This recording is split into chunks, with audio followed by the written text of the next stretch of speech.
Hello friends, welcome you today in this session. In this session, we are going to talk about the official language. Well, let's first differentiate between the national language and official language. भाई national language वो होती है यानी ऐसी language जो कि use की जाती है पॉलिटिकल, कल्चरल और सोशल फंक्शंस के लिए. ओके ऐसी लैंग्वेज जो कि यूज़ की जाती है political, cultural and social functions के लिए. और भाई नेशनल लैंग्वेज वो होती है जो कि गवर्नमेंट बिजनेस के लिए यूज़ की जाती है, जैसे नेशनल कोर्ट में, जैसे पार्लियामेंट में, बिजनेस पर्पसेस में, वो सब वो होती है नेशनल लैंग्वेज. ठीक है, तो नहीं सॉरी, वो होती है ऑफिशियल लैंग्वेज जो कि ऑफिशियल वर्क में यूज़ की जाती है, और नेशनल वो होती है जो कि पॉलिटिकल, कल्चरल और सोशल फंक्शंस में यूज़ की जाती है. वेल, यहाँ पर एक डिबेट देख लेती हैं कि यहाँ पर सिद्धार्थ मैया जो है ये तमिल से हैं और ये कह रहे हैं तमिलनाडु से कि Hindi was never and never will be our national language. भाई हिंदी हमारी कभी भी नेशनल लैंग्वेज नहीं होगी, और ये हर एक इंडियन की ड्यूटी है कि वो सारी लिंग्विस्टिक डाइवर्सिटी को जो है रेस्पेक्ट करे, और हर एक लैंग्वेज की अपनी खुद की एक रिच हिस्ट्री होती है उसके लोगों की, तो जिस पर वो प्राउड कर सके, और मैं एक कन्नड़ी होने पर प्राउड करता हूँ. ठीक है, तो भैया फिर अजय देवगन जो हैं वो कहते हैं, मुझे नहीं लगता ये अजय देवगन ने ही ट्वीट किया होगा, मुझे लगता है कोई दूसरा यूज़र होगा उनके नाम से. मेरे भाई, आपके अनुसार अगर हिंदी हमारी राष्ट्रीय भाषा नहीं है तो आप अपनी मातृभाषा की फिल्मों को हिंदी में डब करके क्यों रिलीज़ करते हैं? ठीक है, तो भाई ये तो इनकी डिबेट हो गई. वेल, आगे देखते हैं. भाई ऑफिशियल लैंग्वेज की अगर मैं बात करूँ तो पार्ट जो 17 है, ठीक है, पार्ट 17 हमारे कॉन्स्टिट्यूशन का ऑफिशियल लैंग्वेज के बारे में बात करता है. ठीक है, आर्टिकल 343 और 351 में, और इसके प्रोविजंस 4 हेडिंग में दिए हुए हैं: language of the union, regional language, language of the judiciary and text of laws and special directives. ठीक है, तो चलिए बात करते हैं आगे.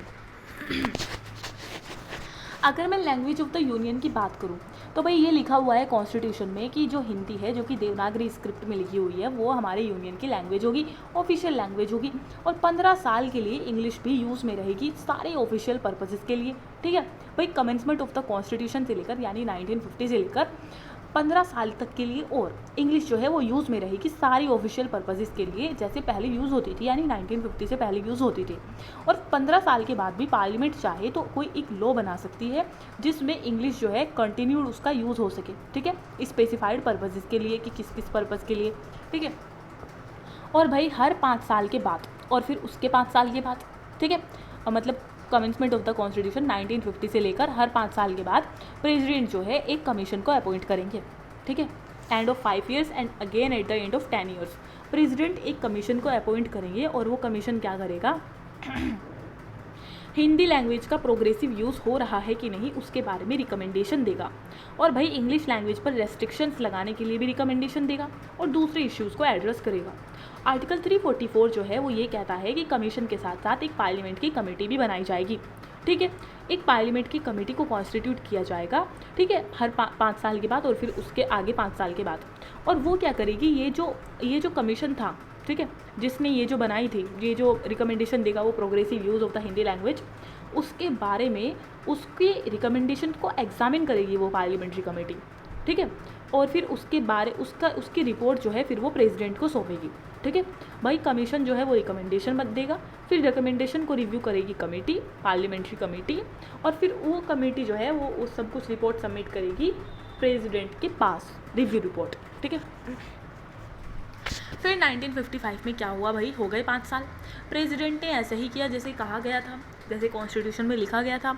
ऑफिशियल लैंग्वेज कमीशन बनाया गया जिसके चेयरमैन थे बीजी खेर.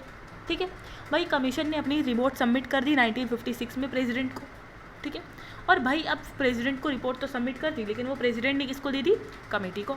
कमेटी ऑफ पार्लियामेंट बनाई गई 1957 में जैसे कि कहा गया था, और जिसके चेयरमैन थे गोविंद बल्लभ पंत. ठीक है, गोविंद बल्लभ पंत इसके चेयरमैन थे.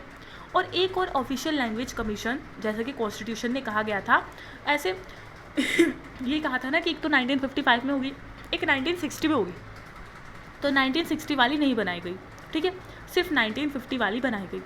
पार्लियामेंट ने इनेक्ट किया ऑफिशियल लैंग्वेज एक्ट 1963 में. ठीक है, पार्लियामेंट ने इनेक्ट किया ऑफिशियल लैंग्वेज एक्ट इन 1963, क्योंकि अब कमीशन नहीं बनाई 1960 में, सीधा एक्ट लेकर आए. और इस एक्ट में लिखा हुआ था भाई इंग्लिश जो है वो 1965 के बाद, क्योंकि 15 साल हो गए, उसके बाद भी हिंदी के साथ साथ सारे ऑफिशियल पर्पसेस में काम करेगी. ठीक है, यूज़ की जाएगी, कंटिन्यूड यूज़ रहेगा उसका यूनियन के सारे ऑफिशियल पर्पसेस में. ठीक है, और and also for the transaction of business of parliament, और पार्लियामेंट में यूज़ की जाएगी, ठीक है। यानी अब जो है लैंग्वेज ऑफ द यूनियन जो है वो 2 हो गई हैं, ठीक है, एक तो इंग्लिश और एक हिंदी। और एक्ट ने इनेबल किया कि इंग्लिश जो है अब उसके ऊपर कोई स्पेसिफाइड टाइम पीरियड नहीं है, टाइम लिमिट नहीं है कि 15 साल के लिए, 10 साल के लिए, इनडेफिनेटली, ठीक है, विदाउट एनी टाइम लिमिट। अब हम रीजनल लैंग्वेजेस की बात करते हैं कि रीजनल लैंग्वेजेस के बारे में क्या कहा गया था। सॉरी मेरा गला आज थोड़ा ख़राब है। आर्टिकल 345 बात करता है रीजनल लैंग्वेज के बारे में, ऑफिशियल लैंग्वेजेस और लैंग्वेजेस ऑफ द स्टेट, ठीक है। भाई कॉन्स्टिट्यूशन ने ऐसा कोई स्पेसिफाई नहीं किया है कि डिफरेंट स्टेट्स की जो मतलब ऑफिशियल लैंग्वेज है वो क्या होगी। इस रिगार्ड में उसने कॉन्स्टिट्यूशन में ये लिखा हुआ है कि भाई जो लेजिस्लेचर है ना स्टेट की, वो या तो एक लैंग्वेज या फिर एक से ज़्यादा लैंग्वेज जो भी स्टेट में यूज़ की जाती है उसको अपनी ऑफिशियल लैंग्वेज बना सकता है, ठीक है, या फिर हिंदी को भी अपनी ऑफिशियल लैंग्वेज बना सकता है। और जब तक उसने ऐसा नहीं किया है, जब तक उसने अपनी कोई ऑफिशियल लैंग्वेज अनाउंस नहीं की है, तब तक इंग्लिश को वहाँ की ऑफिशियल लैंग्वेज माना जाएगा, ठीक है। और भाई इस प्रोविज़न के अंतर्गत बहुत सारे स्टेट जो है अपनी बहुत सारी रीजनल लैंग्वेजेस को ऑफिशियल लैंग्वेज बना चुके हैं। और इसमें एक चीज़ और ध्यान रखने की है कि भाई ये जो मतलब ऑफिशियल लैंग्वेज बनाने वाला जो चक्कर है उसमें सिर्फ आप वो वाली लैंग्वेजेस नहीं बना सकते जो 8th शेड्यूल में मेंशन है, उसके बाहर भी जा सकते हो, ठीक है। कोई लैंग्वेज है जो 8th शेड्यूल में मेंशन नहीं है उसको भी बना सकते हो, ठीक है। तो भाई ये कुछ लैंग्वेजेस है और दिखा रखा है कि कहाँ पर बोली जाती है। आसामी जो भाषा है, देखो ये 22 लैंग्वेजेस वो हैं जो हमारी 8th शेड्यूल में मेंशन है। सबसे पहले आसामी है भाई, आसाम और अरुणाचल प्रदेश दोनों में बोली जाती है। बंगाली जो है वो वेस्ट बंगाल और त्रिपुरा में बोली जाती है। बोडो जो है वो आसाम में, बोडोलैंड, ठीक है, बोडो। तो भाई ये एक ट्राइब भी है और ये आसाम में है, ठीक है, तो ये यही बोलता है। डोगरी की अगर मैं बात करूँ तो ये जम्मू एंड कश्मीर की ऑफिशियल लैंग्वेज है, ठीक है, डोगरी। फिर गुजराती है, दादरा नगर हवेली और दमन एंड दीव गुजरात में बोली जाती है। हिंदी तो यहाँ मोस्ट ऑफ द स्टेट्स और यूटीज़ के द्वारा बोली जाती है। अंडमान निकोबार, बिहार, दादरा नगर हवेली, दमन एंड दीव, ठीक है, Chhattisgarh, Delhi, Gujarat, Haryana, Himachal, Jharkhand, MP, Jammu, Mizoram, Rajasthan, UP, UK और वेस्ट बंगाल, बहुत सारी स्टेट्स में हिंदी को बोला जाता है। फिर हम बात करें कन्नड़ा की, तो कन्नड़ा को कर्नाटका में बोलते हैं क्योंकि नाम भी मिलता है ना, कन्नड़ कोस्ट, ठीक है, कर्नाटक। अब कश्मीरी, कश्मीरी भाई जम्मू एंड कश्मीर जैसे कि नाम से पता लगता है। कोंकणी की अगर मैं बात करूँ तो दादरा नगर हवेली, दमन एंड दीव, महाराष्ट्र, गोवा, कर्नाटक, केरला, ठीक है। वैसे कर्नाटक केरला में भी बोला जाता है, ठीक है, मैंने सोचा था महाराष्ट्र गोवा में भी बोला जाता होगा, लेकिन साउथ में भी इसका इफेक्ट है, ठीक है। नाउ मलयालम, भाई मलयालम को केरला, लक्षद्वीप और पुडुचेरी में बोला जाता है, ठीक है, लक्षद्वीप और पुडुचेरी, केरला। मणिपुरी, मणिपुर। मराठी भाई Maharashtra Goa, of course, Dadra Nagar Haveli, Daman and Diu. भाई दमन एंड दीव, दादरा नगर हवेली बहुत सारी भाषाएं बोली जाती हैं। नेपाली तो सिक्किम और वेस्ट बंगाल में बोलते हैं। ओडिया जो है ऑफिशियल लैंग्वेज है ओडिशा की, ऑफकोर्स, जैसे डोगरी है जम्मू एंड कश्मीर की। पंजाबी जो है ऑफिशियल लैंग्वेज है पंजाब और चंडीगढ़ की। और सेकंड ऑफिशियल लैंग्वेज है दिल्ली एंड हरियाणा की, क्योंकि दिल्ली हरियाणा में भी बहुत से लोग पंजाबी हैं। संस्कृत की अगर मैं बात करूँ तो हिमाचल प्रदेश और उत्तराखंड में बोली जाती है। संथाली की अगर मैं बात करूँ तो संथाल पीपल बोलते हैं। संथाल पीपल झारखंड, आसाम, बिहार, छत्तीसगढ़, मिजोरम, ओडिशा, त्रिपुरा, वेस्ट बंगाल वगैरह में रहते हैं, ठीक है। सिंधी जो है हमारे गुजरात और महाराष्ट्र यानी सिंध वाला जो इलाका है हमारा, वहाँ पर उल्लासनगर में स्पेशली बोली जाती है। तमिल की अगर मैं बात करूँ तो तमिलनाडु और पुडुचेरी में। तेलुगु आंध्रा, तेलंगाना एंड पुडुचेरी में। Urdu Jammu and Kashmir, Telangana, Jharkhand, Delhi, Bihar, Uttar Pradesh and West Bengal. Now हम कुछ अमेंडमेंट देख लेते हैं कि कौन कौन से अमेंडमेंट के थ्रू कौन कौन सी लैंग्वेजेस को ऐड किया गया था। So let's see. मेरी आवाज़ रानी मुखर्जी जैसी हो गई है ना, ऐसे भाभी भाभी से। Well let's start. भाई सिंधी को ऐड किया गया था 21st अमेंडमेंट एक्ट करके 1967 का। 1967 में इंदिरा गांधी जी की सरकार थी और सिंधी को इस टाइम पर ऐड किया गया था। और सिंधी लैंग्वेज हमारी बोली जाती है गुजरात और महाराष्ट्र में, ठीक है। और कोंकणी, मणिपुरी एंड नेपाली को 71st अमेंडमेंट एक्ट था 1992 का, उसके द्वारा ऐड किया गया था, ठीक है। बोडो, डोगरी, मैथिली एंड संथाली जो है 92nd अमेंडमेंट एक्ट हुआ था 2003 का, उसमें उसको ऐड किया गया था, ठीक है। Well let's see now official languages किस किस स्टेट ने अपनी क्या क्या रखी है, किस यूटी ने अपनी क्या ऑफिशियल लैंग्वेज रखी है। Let's see. भाई आंध्रा ने तेलुगु रखी है अपनी, ठीक है, और इंग्लिश को सेकंड। अरुणाचल प्रदेश ने गैस करो इंग्लिश। आसाम ने क्या रखी होगी भाई, आसामी रखी होगी, ठीक है, और सेकंड है बंगाली और बोडो, सॉरी। बिहार ने अपनी हिंदी रखी ऑफ कोर्स, उर्दू, भोजपुरी नहीं रखी बाय द वे। छत्तीसगढ़ को हिंदी और छत्तीसगढ़ी। गोवा कोंकणी, इंग्लिश और मराठी। गुजरात गुजराती, हिंदी, हरियाणा हिंदी, इंग्लिश, पंजाबी। हिमाचल प्रदेश हिंदी, संस्कृत, ये सेकंड है, ठीक है। दूसरे नंबर पर जो रखी है वो भी मैं बता रही हूँ। झारखंड ने हिंदी रखी है। इसके अलावा झारखंड ने कितनी सारी दूसरी लैंग्वेजेस को ऑफिशियल बना रखा है पता है, जिसके बारे में मैं पहली बार सुन रही हूँ। अंगिका, बंगाली, भोजपुरी, हो, खारी। अच्छा झारखंड ने भोजपुरी रखी है, बिहार ने रखी। अंगिका बंगाल की भोजपुरी हो, खरिया, खोरता, कुरमाली, कुरुक, मगही, मैथिली, मुंदरी, नागपुरी, ओडिया, संथाली, उर्दू। ठीक है। कर्नाटका ने कन्नड़ और English, of course Kerala Malayalam English, Madhya Pradesh Hindi, हाँ वहाँ पर शुद्ध हिंदी बोलते हैं। मणिपुर में मणिपुरी और इंग्लिश, मेघालय में इंग्लिश और खासी एंड गारो, खासी गारो जयंतिया, देखो ये मेघालय में है ना, तो दैट्स फाइन। ट्राइब है तो ट्राइबल लैंग्वेज है इनकी। Mizoram Mizo English Hindi, Nagaland English, Odisha Odia, Punjabi Punjabi, Rajasthan Hindi, Sikkim English, Nepali Sikkimese Lepcha. Sikkim में भी बहुत सारी बोली जाती है, सेम लाइक झारखंड जैसे गुरुंग, लिम्बू, मगर, मुखिया में नेवारी, राय, शेरपा एंड तमांग। तमिलनाडु में तमिल और इंग्लिश, तेलंगाना में तेलुगु उर्दू, त्रिपुरा में बंगाली इंग्लिश, कोकबोरोक। उत्तर प्रदेश में हिंदी और उर्दू, उत्तराखंड में हिंदी या संस्कृत, वेस्ट बंगाल में बंगाली इंग्लिश, ठीक है, और नेपाली उर्दू, हिंदी, ओडिशा संताली, पंजाबी, कमतापुरी, राजवंशी। कितनी सारी लैंग्वेजेस है वेस्ट बंगाल में भी। और फिर अब यूटी में देखते हैं, अंडमान निकोबार में हिंदी इंग्लिश, चंडीगढ़ में English, Dadra Nagar Haveli Daman and Diu Gujarati, Konkani, Marathi, Hindi English नहीं है, दिल्ली में हिंदी इंग्लिश, उर्दू एंड पंजाबी, लक्षद्वीप में मलयालम इंग्लिश, जम्मू कश्मीर कश्मीरी डोगरी, हिंदी उर्दू इंग्लिश, लद्दाख में Hindi English, Puducherry Tamil French English, Telugu and Malayalam. भाई अब हम बात करते हैं ऑफिशियल लैंग्वेज एक्ट की। ऑफिशियल लैंग्वेज एक्ट जो 1963 में आया था, अब देखिए वो क्या क्या बातें करता है। उसने कहा था कि जो इंग्लिश है भाई वो सारे पर्पसेस के लिए यूज की जाएगी यूनियन और नॉन हिंदी स्टेट्स के बीच में। ठीक है, बस कम्युनिकेशन होगा यूनियन और नॉन हिंदी स्टेट्स के बीच में तो इंग्लिश यूज़ की जाएगी। ठीक है, या फिर एक ऐसे स्टेट के साथ जो अब तक हिंदी जिसने अब तक नहीं अपनी अडोप्ट की है। ठीक है, मतलब हिंदी को ऑफिशियल लैंग्वेज नहीं बनाया है तो फिर यूनियन और नॉन हिंदी स्टेट के साथ इंग्लिश यूज़ की जाएगी। ठीक है,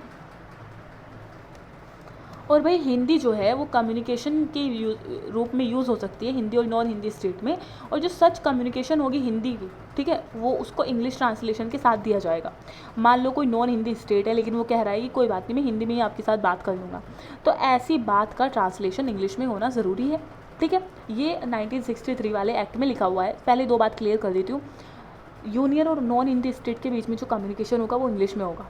ठीक है, और अगर कोई स्टेट इंसिस्ट करता है कि नहीं मैं नॉन हिंदी हूँ लेकिन फिर भी हिंदी बोल सकता हूँ, तो ऐसी की बात इंग्लिश में ट्रांसलेशन के साथ आएगी। ठीक है भाई, आर्टिकल 347 कहता है जब president on a demand being made is satisfied.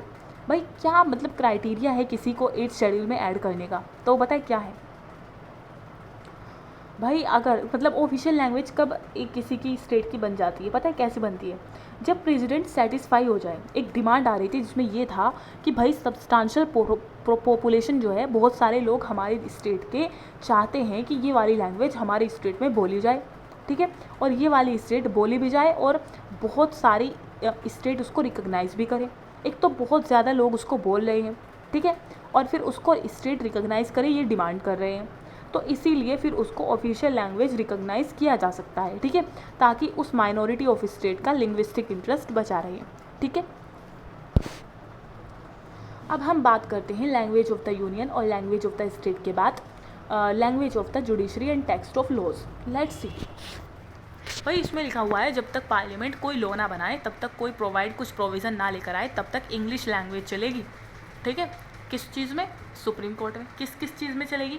भाई सुप्रीम कोर्ट की सारी प्रोसीडिंग इंग्लिश में होगी और हर एक हाई कोर्ट की भी। और भाई जो अथॉरिटेटिव टेक्स्ट है ना, भाई ये मत सोचना हाई कोर्ट का गवर्नर डिसाइड करेगा, नो, प्रेसिडेंट डिसाइड करेगा। ठीक है, जब तक पार्लियामेंट कोई ना लेकर आ जाए लो इस चीज़ के ऊपर, तब तक सारी की सारी तो पार्लियामेंट की प्रोसीडिंग सारी तो सुप्रीम कोर्ट की प्रोसीडिंग, सारी हाई कोर्ट की प्रोसीडिंग किस में चलेगी? इंग्लिश लैंग्वेज में चलेगी। जो अथॉरिटेटिव टेक्स्ट है सारे बिल्स का, एक्ट्स का, ऑर्डिनेंसेस का, ठीक है, वो सब भी इंग्लिश में होंगे। ठीक है, यानी पार्लियामेंट में जो बिल्स हैं, एक्ट्स हैं, ऑर्डिनेंसेस हैं सेंटर और स्टेट लेवल पर, जब तक वो नहीं पार्लियामेंट कोई रूल लेकर आती है तब तक वो सब इंग्लिश में होंगे। ठीक है भाई, अब गवर्नर का क्या रोल है देखो। मान लो कोई स्टेट कह रहा है कि भाई हमें तो हाई कोर्ट में हिंदी चाहिए क्योंकि Hindi is our official language, so we want कि जुडिशरी में हिंदी चले, तो वो गवर्नर के पास जाएंगे। गवर्नर क्या करेंगे? प्रीवियस कॉन्सेंट लेंगे प्रेसिडेंट के। पहले प्रेसिडेंट से पूछेंगे कि देखो भाई हमारे स्टेट के लोग ये कह रहे हैं तो क्या ये सही है, मैं कर दूँ? तो फिर प्रेसिडेंट जब कॉन्सेंट दे देंगे देन उसके बाद गवर्नर ऑथोराइज कर देंगे कि भैया आप या तो कोई दूसरी लैंग्वेज, ऑफिशियल लैंग्वेज या फिर हिंदी आप यूज़ कर सकते हो ऑफ द स्टेट। ठीक है, मतलब स्टेट में आप हाई कोर्ट की प्रोसीडिंग में यूज़ कर सकते हो, ठीक है, क्या हिंदी या फिर दूसरी लैंग्वेज। बट जजमेंट्स जो आएंगे, डिक्रीज जो आएंगी, ऑर्डर्स जो आएंगे, वो सब इंग्लिश में ही होंगे, ठीक है, but not with respect to judgments, decrees and order pass by it. जो ऑर्डर पास करेगा, जजमेंट्स, डिक्रीज, ये सब नहीं, ठीक है, ओनली प्रोसीडिंग। फिर स्टेट लेजिस्लेचर का क्या रोल है भाई? स्टेट लेजिस्लेचर किसी दूसरी लैंग्वेज के यूज़ को प्रिस्क्राइब कर सकती है with respect to bills, acts, ordinances etcetera, but a translation of the same in the English language is to be publish, ठीक है। देखो भाई, जब तक पार्लियामेंट कोई लॉ नहीं बनाता है, मैंने स्टार्टिंग में तुमको क्या समझाया था, जब तक पार्लियामेंट कोई लॉ नहीं बनाता है तब तक इंग्लिश लैंग्वेज में सारी प्रोसीडिंग होगी, पार्लियामेंट की भी, ठीक है, स्टेट लेजिस्लेचर की भी, दोनों लेवल पर, और सुप्रीम कोर्ट और हाई कोर्ट की भी। अब भाई मैं स्टेट के बारे में बता सकती हूँ, पार्लियामेंट ने सेंट्रल लेवल पर तो अब तक कोई लॉ नहीं बनाया, लेकिन स्टेट के बारे में बता सकती हूँ कि अगर गवर्नर चाहें तो प्रेसिडेंट की प्रीवियस कॉन्सेंट के साथ ऑथोराइज कर सकते हैं कि हाई कोर्ट की प्रोसीडिंग्स जो है वो हिंदी या दूसरी ऑफिशियल लैंग्वेज में होगी स्टेट की, ठीक है। या फिर देखो प्रीवियस कॉन्सेंट तो चाहिए ही होगी, साथ ही साथ हाई कोर्ट की सिर्फ प्रोसीडिंग हो सकती है उस लैंग्वेज में, नॉट अबाउट द डिग्रीज और not about the judgments, decrees and order, ठीक है, वो हाई कोर्ट इंग्लिश में ही दे सकता है। अब स्टेट लेजिस्लेचर में भी क्या हो सकता है, स्टेट लेजिस्लेचर कह सकती है कि भैया देखो हमें तो अच्छी नहीं लग रही है, क्या नहीं अच्छी लग रही है हमको, स्टेट लेजिस्लेचर कह सकता है कि हमें तो इंग्लिश के अलावा कोई दूसरी लैंग्वेज चाहिए, बिल्स में, एक्ट्स में, ऑर्डिनेंसेस में, ठीक है, तो ट्रांसलेशन हमें चाहिए इंग्लिश लैंग्वेज के, मतलब हमको बिल्स, एक्ट्स, ऑर्डिनेंसेस में दूसरी लैंग्वेज चाहिए, ठीक है, तो फिर वो प्रिस्क्राइब कर सकता है, लेकिन ट्रांसलेशन होनी चाहिए इंग्लिश में, ठीक है, पब्लिश होनी चाहिए।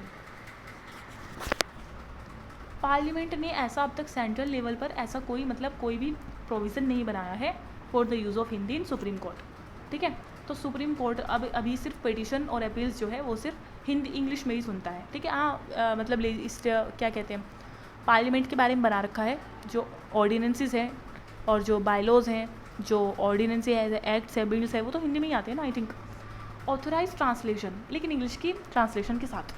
ऑथोराइज ट्रांसलेशन सेंट्रल लॉज की अगर मैं बात करूँ, ये एक 1973 का एक्ट था, ठीक है, इसमें ये लिखा हुआ था कि जो ट्रांसलेशन है in any regional language specified in the eighth schedule to the constitution other than Hindi or any central act, ordinance, order, rule, regulation in by law, भाई जो प्रेसिडेंट की अथॉरिटी में ट्रांसलेशन की गई है, ठीक है, किसी और रीजनल लैंग्वेज में या हिंदी या इंग्लिश में, उसको पता है ऑफिशियल गैजेट माना जाएगा, ठीक है, अथॉरिटेटिव टेक्स्ट माना जाएगा, चाहे वो कोई किसी भी लैंग्वेज में हो, बस प्रेसिडेंट की अथॉरिटी में वो पब्लिश हो रखा हो, ठीक है, ये इस एक्ट में कहा गया था। अब स्पेशल डायरेक्टिव्स की मैं बात कर लेती हूँ। भाई कॉन्स्टिट्यूशन ने कुछ स्पेशल डायरेक्टिव बताए हैं ताकि लिंग्विस्टिक माइनॉरिटीज़ को प्रोटेक्ट करके रखा जा सके एंड डेवलपमेंट हो सके हिंदी लैंग्वेज का। सो लेट्स सी कि वो कौन कौन से हैं। एक तो प्रोटेक्शन ऑफ लिंग्विस्टिक माइनॉरिटीज़ में कैसे कर सकती हूँ, जैसे कोई एग्रीव पर्सन है, ठीक है, उसके साथ कुछ बुरा हुआ है तो वो अपनी कंप्लेंट को एक किसी भी लैंग्वेज में लिखकर किसी भी ऑफिसर को देख सकता है, ठीक है, एक अपना रिप्रेजेंटेशन जो है लिख कर दे सकता है किसी भी मतलब ऑफिसर को या अथॉरिटी को, यूनियन है या स्टेट की, in any of the languages, ठीक है। और भाई रिप्रेजेंटेशन उसका इस बेसिस पर रिजेक्ट नहीं हो सकता कि भाई ये तो ऑफिशियल लैंग्वेज में है ही नहीं, ये तो गलत बात है, देखो, ठीक है, ये तो वही बात हो गई कि तुम कह रहे हो कि पानी दे तो पानी दे, तो दूसरा कहे कि नहीं नहीं इंग्लिश में बोलो तब दूंगा, ठीक है। तो भाई आर्टिकल 350A क्या कहता है, जिसको SRC यानी स्टेट रीऑर्गेनाइजेशन कमीशन 1956 में जो एक्ट आया था उसके द्वारा लाया गया था, अमेंडमेंट एक्ट था, तो उसमें state and local authority facilities for instruction in mother tongue. भाई जो स्टेट होगा और जो लोकल अथॉरिटी होगी वो फैसिलिटेट करेगी कि जो इंस्ट्रक्शन है, जो प्राइमरी इंस्ट्रक्शन है या जो प्राइमरी स्टेज एजुकेशन की, उसमें मदर टंग में दी जाए, ठीक है, और किन को, जो कि लिंग्विस्टिक माइनॉरिटी ग्रुप से बच्चे बिलोंग करते हैं, ठीक है, उनको मदर टंग में उनकी दी जाए, ठीक है। तो ये है आर्टिकल 350A। ये डायरेक्टिव है, ना, बिल्कुल directive principle of state policy जैसे हैं, लेकिन आउटसाइड DPSPs हैं, okay. I think you have already read this in that chapter. Article 350B में लिखा हुआ है कि प्रेसिडेंट जो है एक स्पेशल ऑफिसर को अपॉइंट करेगा, लिंग्विस्टिक माइनॉरिटीज़ के लिए स्पेशल ऑफिसर को अपॉइंट करेगा, जो ये सारे के सारे मैटर्स देखेगा कि कौन कौन सी कॉन्स्टिट्यूशनल सेफगार्ड्स मिले हुए हैं लिंग्विस्टिक माइनॉरिटीज़ को और कैसे कैसे वो इम्प्लीमेंट हो रहे हैं, कहाँ पर नहीं हो रहे हैं, और फिर वो सारी रिपोर्ट बनाकर अपनी प्रेसिडेंट को सबमिट करेगा। और फिर प्रेसिडेंट क्या करेंगे, ऐसी रिपोर्ट को पार्लियामेंट के सामने रखेंगे और फिर जो स्टेट गवर्नमेंट है उनके सामने रखेंगे, ठीक है, not on the state legislature, ठीक है, ऑन द स्टेट गवर्नमेंट। अब हम बात करते हैं डेवलपमेंट ऑफ हिंदी लैंग्वेज। भाई हिंदी लैंग्वेज में क्या होता है, जैसे कि constitution imposes a duty upon the centre, constitution impose करता है एक ड्यूटी सेंटर के ऊपर to promote the spread and development of the Hindi language. Development of Hindi language मतलब कॉन्स्टिट्यूशन ये इम्पोज करता है सेंटर के ऊपर ड्यूटी कि आपको स्प्रेड करनी है और डेवलप करनी है हिंदी लैंग्वेज को, ताकि ये लिंग्वा फ्रैंका बन सके इंडिया के कॉम्पोजिट कल्चर की। मतलब लिंग्वा फ्रैंका मतलब एक language of the Frankish people, जो सब बोले, ठीक है। लिंग्वा फ्रैंका होता है कि ग्रुप्स ऑफ पीपल, लैंग्वेज जो कि यूज़ की जाती है in communication between the groups of people who speak different languages. जैसे भाई कोई मोरक्को से है, कोई रशिया से है, कोई कहीं से, कोई कहीं से, अगर वो सबको एक ट्रेन में बिठा दिया जाए तो वो क्या यूज़ करेंगे, वो इंग्लिश यूज़ करेंगे ना कम्युनिकेशन के लिए। तो ऐसे ही हमारी हिंदी बन सके, मतलब लोग जो है वो अलग अलग बैकग्राउंड से आए, अलग अलग लैंग्वेजेस बोलते हुए आए, लेकिन जब वो साथ में बैठे तो वो हिंदी में कम्युनिकेट करे, कुछ ऐसा हिंदी को बना दो अपने देश में, ठीक है। सो दैट्स वाई सेंटर को डायरेक्ट किया जाता है कि आप हिंदी का एनरिचमेंट को सिक्योर करो, ठीक है। Centre is directed to secure the enrichment of Hindi by assimilating the forms, style and expression use in Hindustani. भाई हिंदुस्तानी लैंग्वेज जो है मिश्रण है बहुत सारी लैंग्वेजेस का, तो ये कह रहे हैं कि सेंटर को डायरेक्ट ये किया जाता है कि आप हिंदुस्तानी जो भाषा है उसमें जितनी भी लैंग्वेजेस है उनकी फॉर्म्स को, स्टाइल को, एक्सप्रेशन को यूज़ करो, हिंदी का इनरिचमेंट करो उन सारे वर्ड्स से जो दूसरी लैंग्वेजेस से लिए गए हैं, ठीक है। जो 8th शेड्यूल में लैंग्वेजेस मेंशन है उनसे सबका उन सब के वर्ड्स को लेकर इन्रिचमेंट करो, किसका, अपनी हिंदी का, ठीक है। And by drawing its vocabulary, और उसकी वोकैबुलरी को ड्रॉ करो, ठीक है। और ज़्यादातर संस्कृत और सेकेंडरीली और अदर लैंग्वेजेस, सबसे ज़्यादा संस्कृत से और दूसरा किसी दूसरी लैंग्वेजेस से, ठीक है। और भाई कॉन्स्टिट्यूशन के प्रोविजंस से टर्म्स में अगर मैं बात करूँ तो 2 ऑब्जेक्टिव है, ठीक है। मतलब किसी रीजनल लैंग्वेज को 8th शेड्यूल में ऐड करने का दो ऑब्जेक्टिव है। सबसे पहला तो हिंदी का इनरिचमेंट करना, ठीक है, हिंदी लैंग्वेज में उसके वर्ड्स यूज़ करना, फॉर्म्स, स्टाइल, एक्सप्रेशन उसी लैंग्वेज के, और दूसरा उस लैंग्वेज के जो मेंबर्स हैं उनको ऑफिशियल लैंग्वेज कमीशन में रिप्रेजेंटेशन देना, इसका एक ये भी काम है, ठीक है। नाउ कमेटी ऑफ पार्लियामेंट और ऑफिशियल लैंग्वेज। भाई अब मैं कमेटी ऑफ पार्लियामेंट की बात करती हूँ जो ऑफिशियल लैंग्वेज के ऊपर बनाई गई है। एक पार्लियामेंट्री कमेटी है भाई, ऑफिशियल लैंग्वेज एक्ट आया था 1963 में।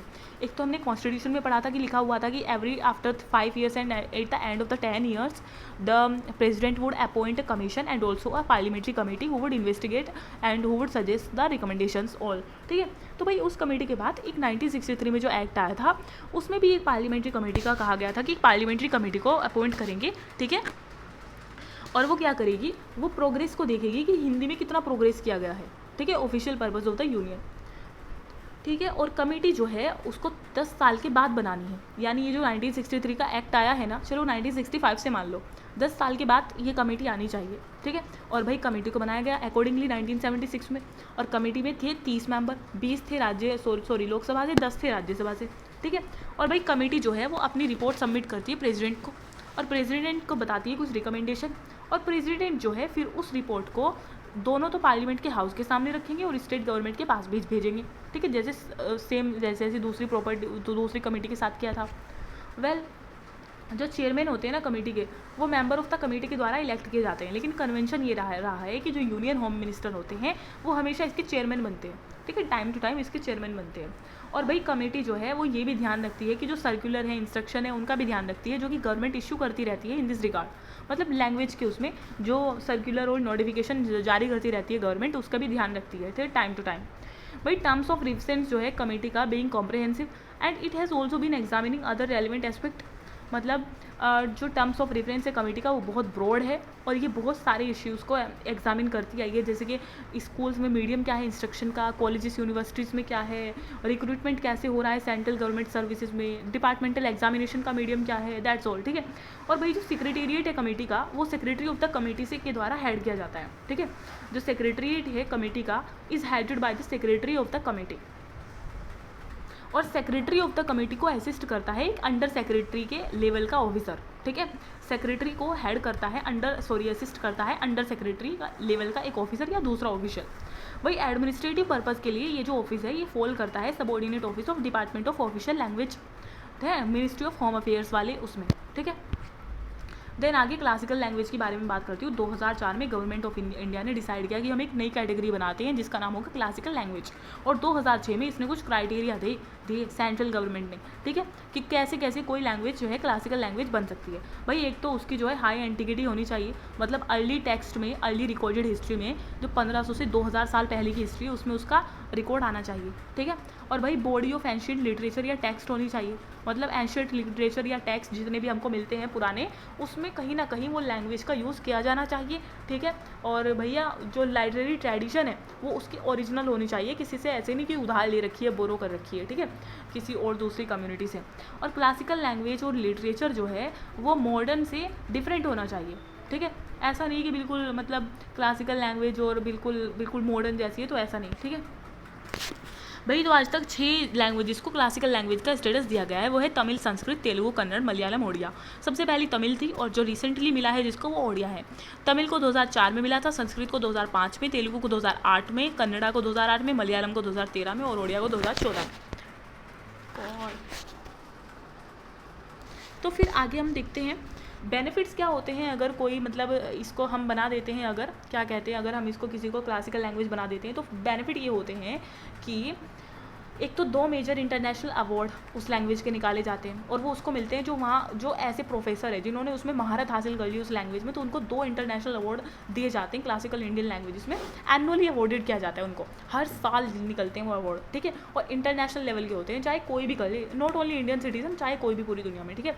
सेंटर ऑफ एक्सीलेंस जो है क्लासिकल लैंग्वेज में वो सेटअप होता है, मतलब एक सेंटर खोला जाएगा, सेंटर ऑफ एक्सीलेंस, जिसमें वहाँ पर वो पढ़ाया जाएगा, ठीक है, classical language. University grant commission जो है उसको रिक्वेस्ट किया जाता है कि आप क्रिएट करें या किसी सेंट्रल यूनिवर्सिटी के साथ कुछ स्टार्ट करें, क्या कुछ professional chairs for classical languages, मतलब वैकेंसी होनी चाहिए कॉलेजेस में ऐसे प्रोफेसर्स की जिससे क्लासिकल लैंग्वेज आती है और वो बच्चों को पढ़ा सके, ठीक है। देन आगे वही ये सारे आर्टिकल है जो कि डील करते हैं अलग अलग, इनको देख लेना। And that was all, thank you so much.